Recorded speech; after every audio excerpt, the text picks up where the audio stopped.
Kenapa pandangan yang berdosa? Apabila Bapak Ibu masih terpandang ada wujud yang lain selain daripada Dia, maka itulah yang dikatakan namanya syirik itu.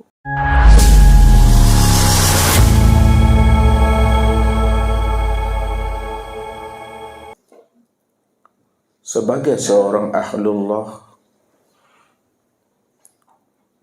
yang telah mengenal Allah dengan pengenalan yang sempurna, zahir dan batin, maka tidak ada penghalang, tidak ada hijab bagi dirinya untuk memandang, melihat dan menyaksikan Allah pada sekalian alam ini.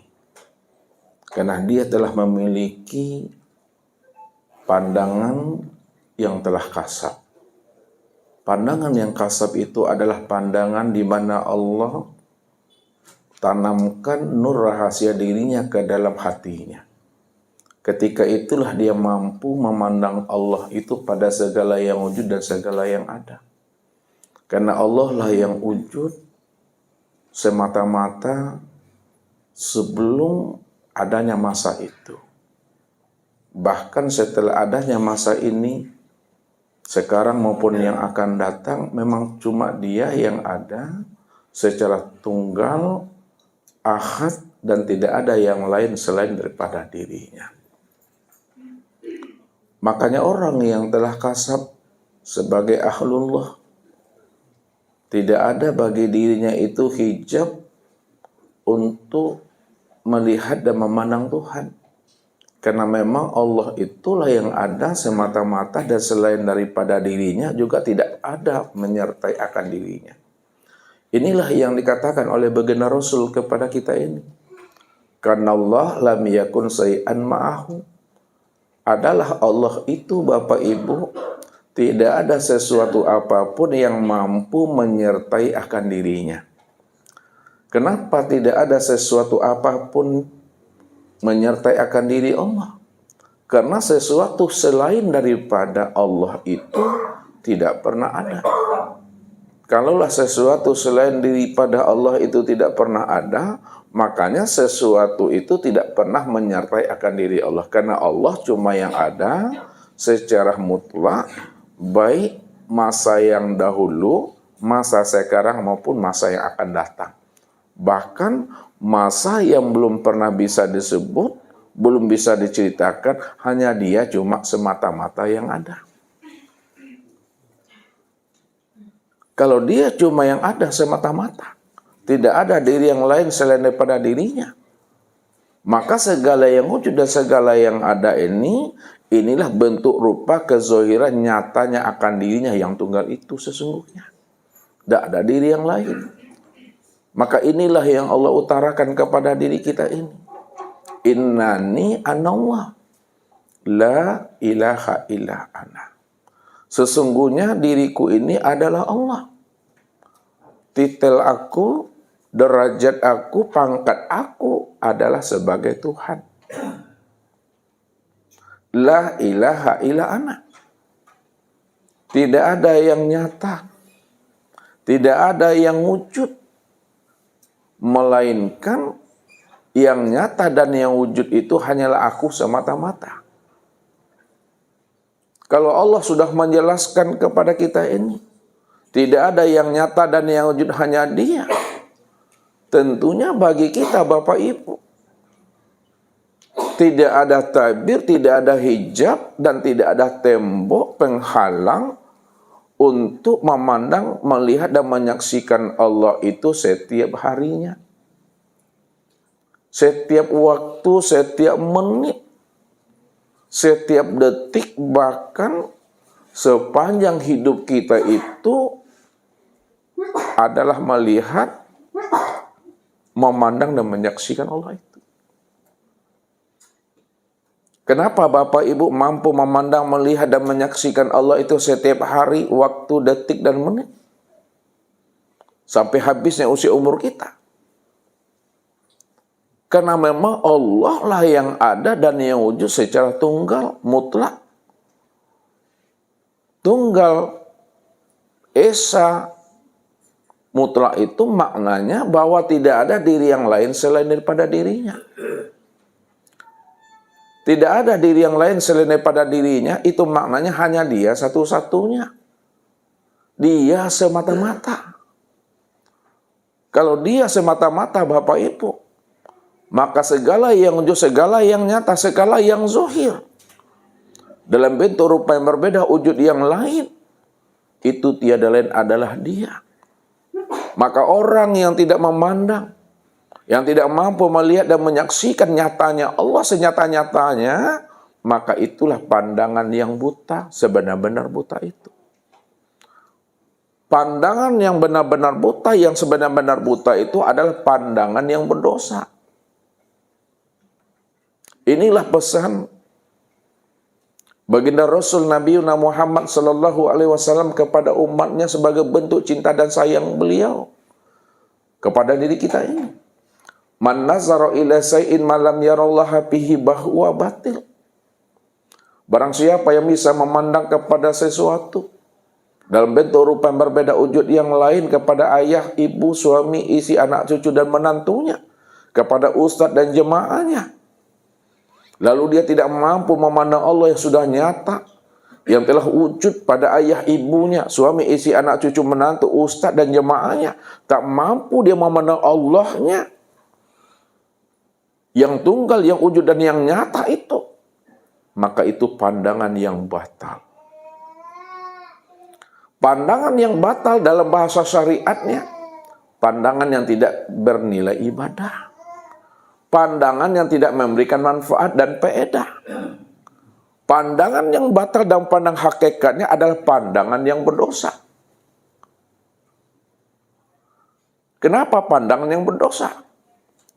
Apabila Bapak Ibu masih terpandang ada wujud yang lain selain daripada dia, maka itulah yang dikatakan namanya syirik itu.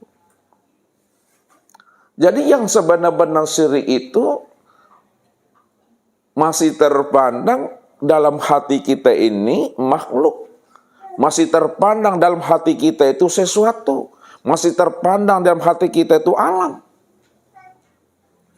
selain Allah, maka itulah yang syirik itu. Makanya pandangannya berdosa. Maka orang-orang yang ahlullah, orang-orang yang telah kasab, selalu menatah batin dan rohani kita itu, supaya kita ini tidak berada dalam keadaan syirik,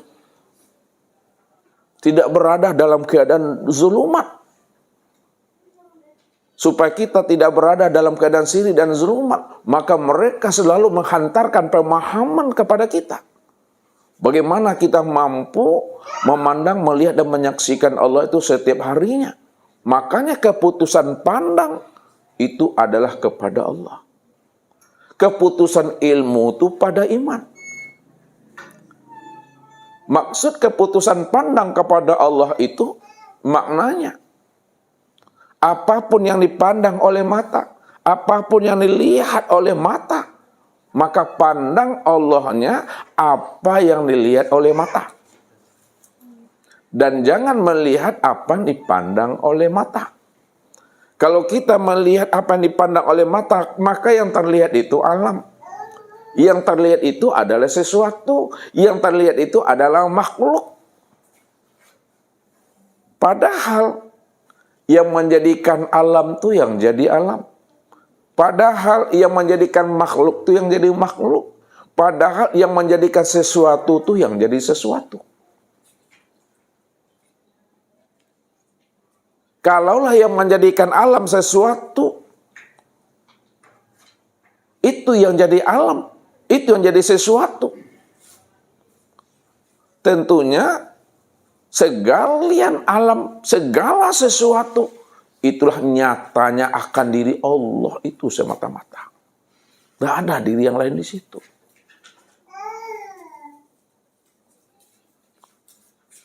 Disinilah penekanan baginda Rasul kepada diri kita.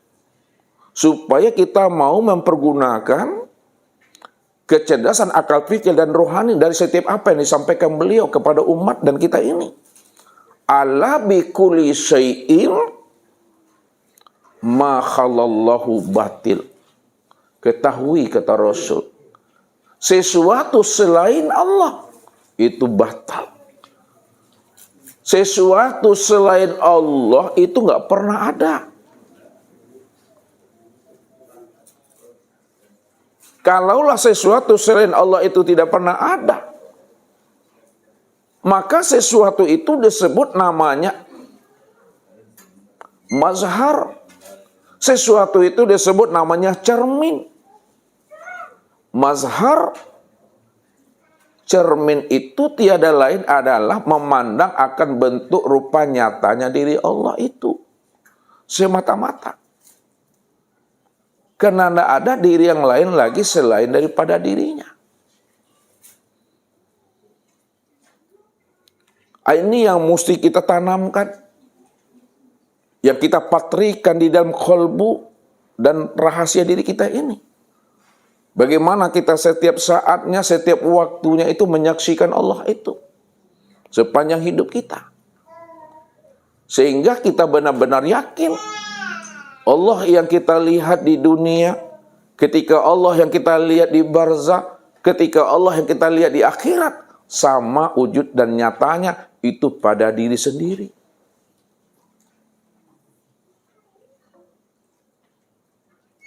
Jadi jikalau kita tidak melihat dan menyaksikan Allah yang sudah wujud dan yang nyata pada alam dan sempurna pada diri kita, Allah yang mana nanti yang Bapak Ibu lihat dan Bapak Ibu saksikan setelah mati? Kalau pikiran, hati, dan jiwa Bapak Ibu masih memandang Allah itu berada di aras. Allah yang mana? Kita di bumi, Allah di langit. Sehingga Bapak Ibu memahami berjumpa Allah itu seperti Bapak Ibu memahami bagaimana Bapak Ibu sudah lama tak berjumpa dan bersua dengan ayah bunda karena lama rantau, ya. Lalu kita datang kepada ayah bunda kita, oncong-oncong, ya. Bukan seperti itu.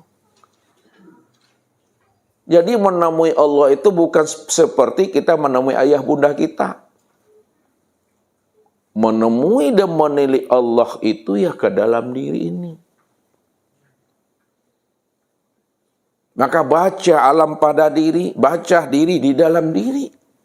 Di dalam diri ada diri, di dalam diri ada rahasia diri. Di dalam rahasia diri itulah aku sebenar-benarnya yang wujud qiyamuhu binafsihi itu. Makanya siapa yang tidak mau menilik, menyentar dan menyilau ke dalam dirinya untuk mengenal, bermusyahadah dan bermuajah dengan Allah, maka ia telah berada pada kesesatan yang sangat jauh. Man talabal maula bi ghairi nafsin faqad dolalam ba'idah.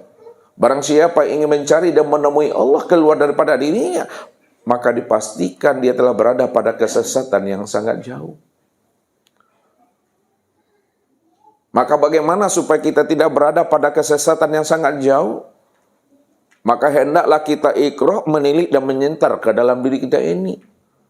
Mesti kita kaji, mesti kita kenali siapa rahasia diri yang sebenar-benarnya itu.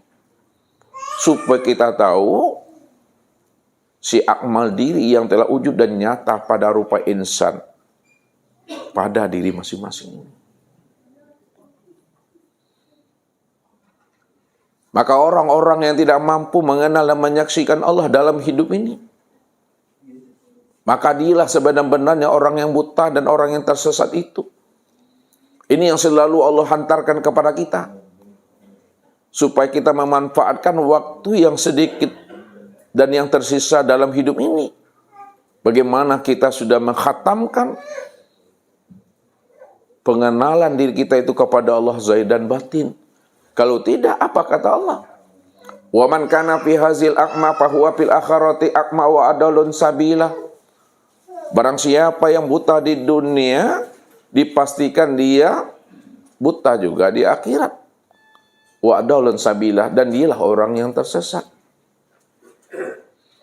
Maka buta yang dimaksudkan Allah itu bukanlah buta mata zahir ini, akan tetapi butanya mata hatimu yang ada di dalam dada. Ini yang Allah ingatkan kepada kita. Fa innaha la ta'mal absar walakin ta'mal qulub allati fis sudur.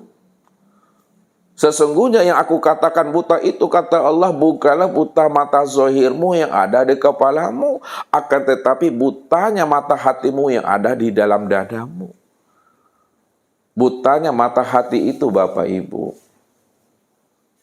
makna yang sebenarnya itu, siapa yang tidak mengenal Allah yang wujud pada dirinya, yang sudah nyata pada dirinya, yang sudah terang dan jelas pada dirinya, berupa insan. Dipastikan dia tidak akan pernah mengenal aku yang telah wujud dan nyata di luar dirinya juga berupa insan kesempurnaannya. Itulah orang yang tersesat itu. Siapa yang tidak mengenal aku di waktu hidup ini, bahwa akulah yang wujud dan nyata pada segala bentuk dan rupa. Segala bentuk dan rupa itulah kezahiran nyatanya akan diriku itu.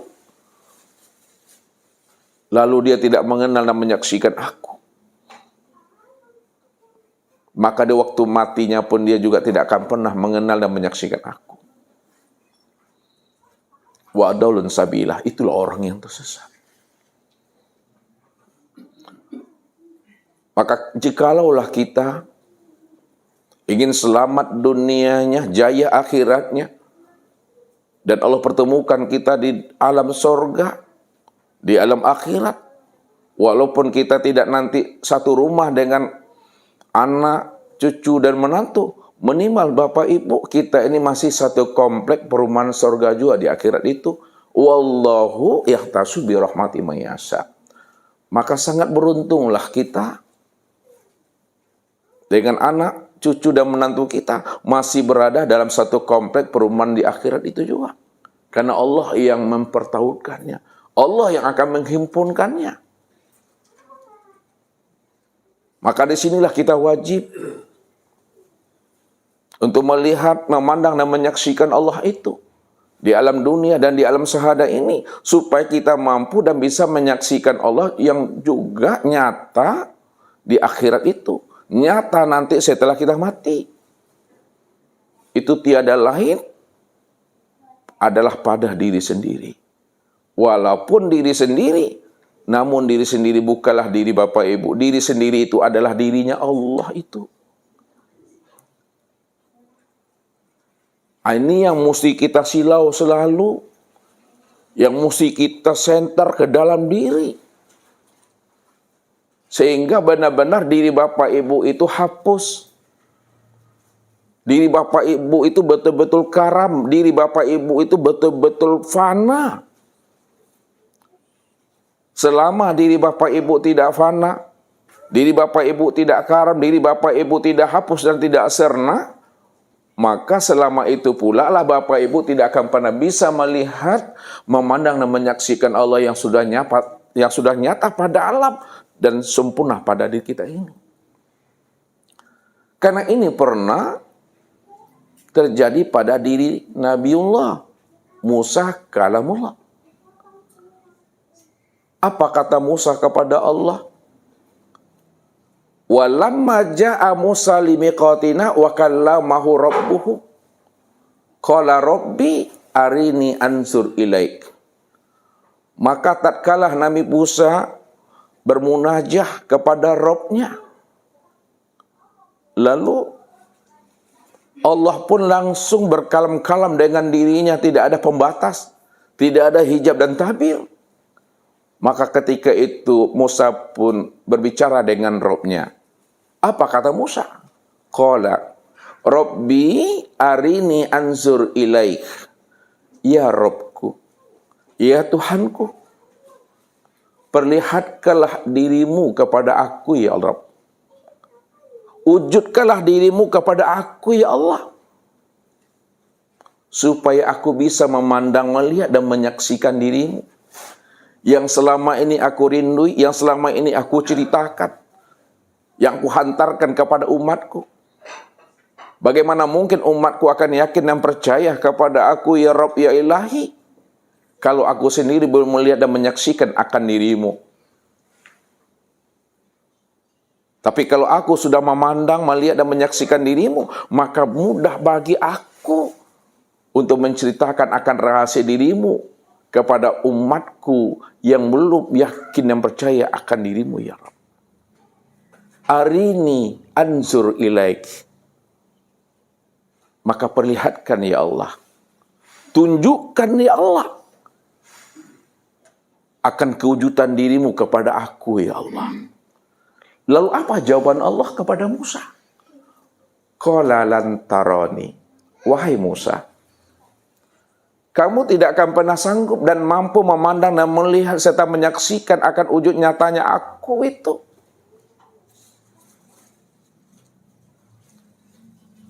Fa in istaqara,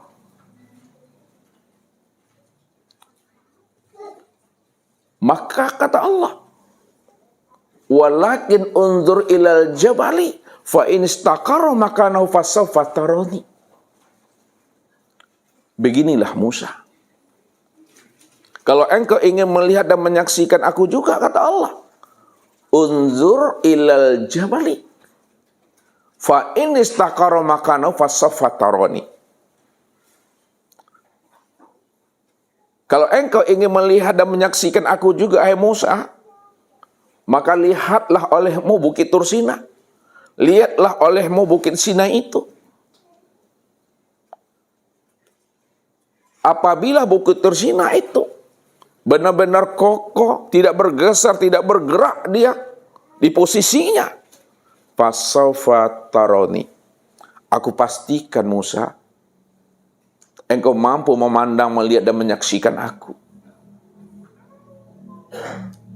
Maka ketika itu Allah buktikan apa yang menjadi hajat, apa yang menjadi keinginan Musa melihat dan menyaksikan serta memandang Tuhannya. Maka ketika itulah Allah mengatakan, falamma tajalla rabbuhu lil jabal ja'alahu dakka wa khar Musa sa'iqa. Maka tatkala Allah menampakkan dirinya, tatkala Allah menzahirkan dirinya, tatkala Allah mentajallikan wujud dirinya kepada bukit Tursina atau bukit Sinai itu, maka bukit Sinai, bukit Tursina itu menjadi hancur. Dan Musa pun pingsan 40 hari 40 malam. Falamma afaqa qala subhanaka tubtu ilaika wa ana awalul mu'minin. Maka tatkala Nabi Musa itu sadar dari pingsannya 40 hari 40 malam, maka ketika itu kalam yang keluar dari lisannya, subhanaka, maha suci engkau ya Allah. Apa yang aku pikirkan selama ini tentang dirimu ya Allah, seperti ini, seperti itu, rupanya engkau bukanlah seperti apa yang aku pikirkan selama ini. Tubtu ilaika, aku tobat kepadamu ya Allah. Engkau memang tidak pernah bisa diimajinasikan ya Allah. Engkau memang tidak pernah bisa dipikirkan ya Allah. Itu maknanya. Setinggi apapun ilmu kita, seberlian apapun kecerdasan kita, apapun titel, gelar yang kita sandang, yang diberikan kepada umat ini, kepada diri kita, ditambah lagi gelar yang diberikan universitas kepada diri kita ini, maka akal dan pikir, ilmu pengetahuan itu tidak pernah mampu bisa menjangkau akan Allah itu. Tubtu ilaik, aku tobat ya Allah. Ketika dia mengatakan tubtu ilaik wa ana awalil mu'minin, dan akulah orang yang paling pertama kali beriman kepadamu ya Allah. Apa makna yang tersirat di balik makna yang tersurat? Makanya orang-orang arifin, orang-orang arif billah wajib pandai membaca yang tersurat dan pandai pula mengkaji yang tersirat. Makanya Allah selalu menghantarkan kita ini untuk pandai kita membaca yang tersirat di balik yang tersurat. Kulin zuru maza bisa mawati wal ar. Lihat olehmu, perhatikan olehmu, tilik olehmu, senter olehmu, ikra olehmu. Apa yang tersembunyi, apa yang tersirat di balik keberadaan langit dan bumi itu. Allah tidak pernah mengajarkan kita ini. Pandang olehmu, tilik olehmu, silau olehmu keindahan langit dan bumi. Tapi yang Allah suruh kita ini pandang, tilik dan silau siapa sebenarnya yang wujud dan yang nyata. Disebut nyatanya langit dan bumi itu. Baik pada alam maupun pada dirimu. Siapa yang mampu membaca yang tersurat dan mengkaji yang tersirat pada alam dan pada dirinya, maka berjumpalah aku itu. Karena akulah rahasia dari segala langit dan bumi. Akulah rahasia pada dirimu itu. Kalau aku adalah hakikat dan rahasia sekalian alam dan pada dirimu, maka ingat kata Allah, untuk melihat yang batin, untuk melihat aku itu, lihat kepada yang zohir. Karena yang zohir itulah kenyataan wujud yang batin. Kalaulah yang zohir itu wujud kenyataan yang batin, itu maknanya yang zohir itulah sebenar-benarnya yang batin. Yang batin itu zohir, yang zohir itu itulah batinku itu. Maka yang batin itu yang zohir. Maka jangan tertipu memandang akan bentuk dan rupaku pada segala yang wujud ini. Karena akulah yang wujud. Akulah yang batin tiada tersembunyi. Sudah nyata pada segala yang zohir itu. Pandang aku itu, kata Allah. Memandangnya itu dengan hati. Memandangnya itu dengan zauk yang telah Allah pancarkan nur rahasia dirinya ke dalam hati kita. Makanya dikatakan oleh Rasul kepada kita ini, al-qalbu kamislil mir'ah man nazara fihi tajalla rabbahu. Hatinya Bapak Ibu yang telah mendapatkan pancaran rahasia diri Allah. Sebenarnya hati Bapak Ibu itu adalah ibarat seumpama cermin. Apabila hati Bapak Ibu itu seumpama seibarat cermin, yang mana cermin itu telah bersih, cermin itu betul-betul bening, maka ketika itulah hati itu mampu memandang Allah lah yang wujud dan yang nyata pada alam dan sempurna pada diri kita ini. Maka caranya, lenyapkan sekalian alam dan hapuskan sekalian diri dalam pandangan hati. Kalau sudah lenyap sekalian alam dan sudah hapus sekalian diri dalam pandangan hati, maka nyatakanlah Allah yang wujud pada segala bentuk dan rupa yang ada pada alam dan ada pada diri kita ini. Maka betul-betul hanya dialah yang wujud qiyamuhu binafsihi itu. Bukankah Nabi mengatakan apa kepada kita ini sebagai umatnya? Ala bi kulli syai'in ma khalallahu batil. Sesuatu yang wujud, sesuatu bentuk dan rupa selain daripada Allah, itu tidak ada. Kalau itu tidak ada, maka sekalian alam dan segala sesuatu itu, itulah nyatanya akan diri Allah itu yang sebenar-benarnya. Maka dikatakan Allah itu batin tiada tersembunyi. Kenapa Allah itu dikatakan diri yang batin tiada tersembunyi? Karena segala yang zohir, itulah kezohiran nyatanya diri yang batin itu yang sesungguhnya. Bagaimana Bapak Ibu bisa menyikapi dan memahami ini sebelum kita hantarkan kepada makna yang sebenarnya tentang Nabi Musa itu? Allah menjelaskan tentang rahasia dirinya kepada kita ini. Huwal awalu wal akhiru wal zahiru wal batin. Allah itu awal, tidak ada ujungnya. Allah itu akhir, tak ada pangkalnya. Allah itu zahir pada segala bentuk dan rupa. Allah itu batin, tiada tersembunyi. Itu maknanya.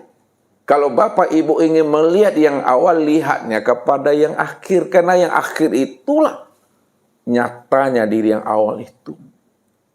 Yang akhir itulah kezahiran memandang diri yang awal. Dan untuk memandang yang batin, mandangnya kepada yang zahir. Yang zahir itulah kenyataan diri yang batin. Kalau kita sudah paham, untuk memandang yang awal kepada yang akhir, memandang yang batin kepada yang zahir, maka tilik lagi ke dalam. Siapa yang batin dan siapa yang zahir itu sebenarnya.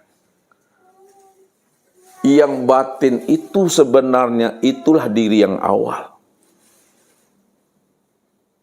Sedangkan yang zahir itu, ya, itulah diri yang akhir. Kalaulah yang batin itulah diri yang awal dan yang zahir itulah diri yang akhir, lalu siapa sebenar-benarnya yang batin itu? Yang batin itulah yang sebenar-benarnya yang zahir. Yang zahir itu siapa? Yang zahir itulah wujud nyatanya diri yang batin. Maka yang batin dizahirkan, yang zahir dibatinkan dalam pandangan hati. Maka nyatalah senyata-nyatanya Allah itulah yang wujud secara mutlak, sempurna, zahir dan batin. Allah yang awal, Allah yang akhir, Allah yang zahir dan Allah yang batin. Karena nggak ada yang lain selain daripada dirinya. Disitulah kita mendudukkan Qul huwallahu ahad itu. Namun bagaimana kisahnya Musa itu? Dalam hal ini, menyaksikan, memandang dan melihat Tuhan. Kalau kita sudah paham dan mengerti hanya Dia cuma yang wujud. Hanya Dia cuma satu-satunya, tidak ada yang awal melainkan Dia. Tidak ada yang akhir melainkan Dia. Tidak ada yang batin melainkan Dia. Dan tidak ada pula yang zahir melainkan Dia. Maka jalan untuk memahami bagi diri kita dan Musa itu yang kita ambil hikmah dan itibar, kita wajib keluar daripada diri kita ini. Sama artinya gini Bapak Ibu. Kalau Bapak Ibu ingin melihat dan menyaksikan bentuk dan rumah Bapak Ibu, maka Bapak Ibu keluar dari rumah itu. Ketika Bapak Ibu keluar dari rumah, maka jelaslah bentuk dan rupa rumah Bapak Ibu itu yang sebenarnya. Itu maknanya. Kalau kita ingin melihat dan menyaksikan bentuk nyata dan rupanya diri Allah itu, keluar kita dari diri kita. Bahasa ustadznya, lena mua Bapak Ibu berhenti jadi orang. Tusenya itu mah. Ini pesan Nabi kepada kita. Innakum lan tara rabbakum hatta tamutu. Kamu tidak akan pernah mampu dan bisa melihat dan menyaksikan Allah itu. Walaupun Allah itu wujud dan bersifat. Walaupun Allah itu awal, akhir, zahir dan batin. Hanya Dia segala-galanya dan segala-galanya itulah nyatanya akan dirinya. Lan tara rabbakum. Kamu tidak akan pernah mampu dan bisa memandang, melihat dan menyaksikan wujud Allah itu. Hatta tamutu. Sehingga kamu benar-benar keluar dari dirimu. Benar-benar kamu itu dikatakan almarhum dan almarhumah. Jadi orang yang dikatakan almarhum dan almarhumah itu orang yang bagaimana tuh Bapak Ibu? Orang yang hidup atau orang yang mati? Orang yang mati di dalam hidupnya. Bukan orang yang mati dalam kematiannya. Itu masih sase tuh Bapak Ibu. Ya. Makanya orang yang mati dalam kematiannya belum tentu dia bisa melihat dan memandang Allah itu. Ini yang diingatkan Rasul kepada kita. Mutu qabla an tamutu wa man arada ayyanzurul mait yamsi wajhi alal ardi falyanzur ila Abi Bakr. Matikan dirimu sebelum dirimu mati. Dan siapa yang ingin dan berkehendak melihat, memandang dan menyaksikan bangkai berjalan di muka bumi ini, falyanzur ila Abi Bakr, maka pandang dan lihatlah kepada Abu Bakar. Abu Bakar itulah orang yang pandai mati, dan Abu Bakar itu pula orang yang pandai hidup. Kenapa? Karena dia mau keluar dari dirinya. Dia mau keluar daripada keakuan dirinya yang merasa wujud dan bersifat itu. Maka prosesnya Nabi Musa kalamullah, ingin melihat, memandang dan menyaksikan Allah itu tidak bisa dengan akal, logika, dan rasio. Karena Ustadz katakan apa? Tajam pun logika kita, cerdas pun kita, berlian pun akal dan pikir kita, tidak mampu memandang dan menyaksikan Allah. Kecuali kita mau keluar dari diri kita, barulah kita bisa memandang dan menyaksikan Allah. Ini yang disebut namanya proses fana. Ini yang dikatakan proses mati. Man arafa nafsahu bil mauti faqad arafa rabbahu bil hayati. Siapa yang sadar dirinya bahwa dirinya itu sejak mula adanya, yang lampau, sekarang maupun yang akan datang, dirinya itu betul-betul mati, maka ketika itu dia mampu dan mengenal yang hidup yang sebenar-benarnya itu. Man arafa nafsahu bil fana'i faqad arafa rabbahu bil baqa'i. Siapa yang sudah mengenal akan dirinya bahwa dirinya itu fana, disitulah dia mengenal yang bako dan yang wujud itu hanyalah dia semata-mata. Maka malam ini Bapak Ibu, kita mengkaji bagaimana Bapak Ibu berhenti jadi orang. Ya, kalau Bapak Ibu lah berhenti jadi orang,